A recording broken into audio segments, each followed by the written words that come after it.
Gonna make a chocolate pie today, a chocolate mousse pie. It is fantastic, it's very creamy, and it's fluffier than the typical chocolate pudding pie. Uh-oh. To get started, we make the pastry. First, add 2 cups of flour, plain pastry flour, into the word grinder. You can do this by hand, you don't have to use a word grinder. Or, you can get someone else to do it for you, like your husband. But add a teaspoon of salt and mix it together. Then you're going to use 2/3 cup of fat. I use half butter, half lard. Lard, yeah, it makes the pie crust flaky. And the butter makes it taste really nice and buttery. Of course, butter. Then add some cold water until it comes into a good consistency to roll out into a pie crust. So this takes a minute or so. And there it goes. And I've already done this for the pecan pie video, so it's doing the exact same thing at the beginning here. Check it. Yeah. Oh, it's done. Get it on your countertop, still floured from the last pie I made. Spread it out. Get the rolling pin. Flour the rolling pin. Roll out the dough into a circle. Doesn't have to be perfect. You can fix that when you get it into the pie plate. Shape the edges just right all the way around. Get them nice and thick, because we're going to do that pinching effect again to make lovely scallop decoration around the entire edge of the pie. Here we go, pinching, 1 finger in the middle and 2 fingers pinching it. You can do it from the inside or outside, or you can use a spoon or a knife. Some people make different kind of edges. You can try it whatever you like. Make 4 holes all around the pie so it doesn't raise up funny, because we're going to pre-bake it empty. Bake it at 350 or 180 for about 12 to 15 minutes. Here's the ingredients for the inside of the pie.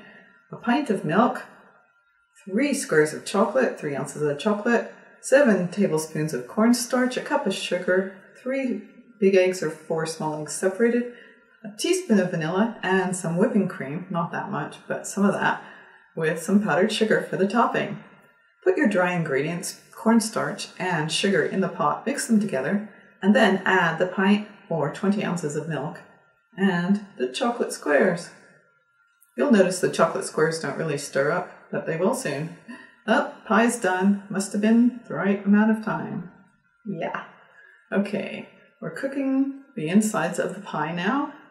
We've got the milk coming up hot. When the color all comes together nice and chocolatey, it's about done. We add in the egg yolks so they can cook. We don't like to eat raw egg yolks. And the vanilla's in with them too. You could turn the fire off already if you want, because it's hot enough, and then put it into a bowl to cool down. It needs to cool down before you add the whipped up egg whites. Here's the egg whites being whipped up after it's cooled down with some sugar. About a 1/4 cup of caster sugar would work in that. Then I'm loosening up the pudding and putting in the whipped up egg whites. This makes it a mousse pie rather than just a pudding pie. So, chocolate mousse. Gently fold it together over and over. Try not to get all the air out of the egg whites. See how light and fluffy it is in the end? Put it in the pie shell, spread it about, get it looking really good, and Bob's your uncle.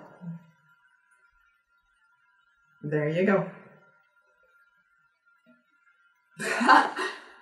Okay, I've already whipped up the whipped cream with some sugar, putting it on. You can use a piping bag if you want to make little decorations with it. I'm just going to spread it out and get it smooth, because I'm in a hurry.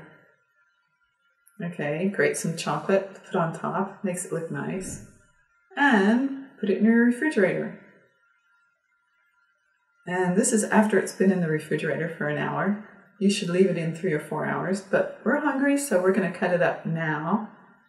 It's a bit soft, but hey, we want to eat some of this. Still got one. And it did taste really good. And there's enough in there for about 10, 12 servings.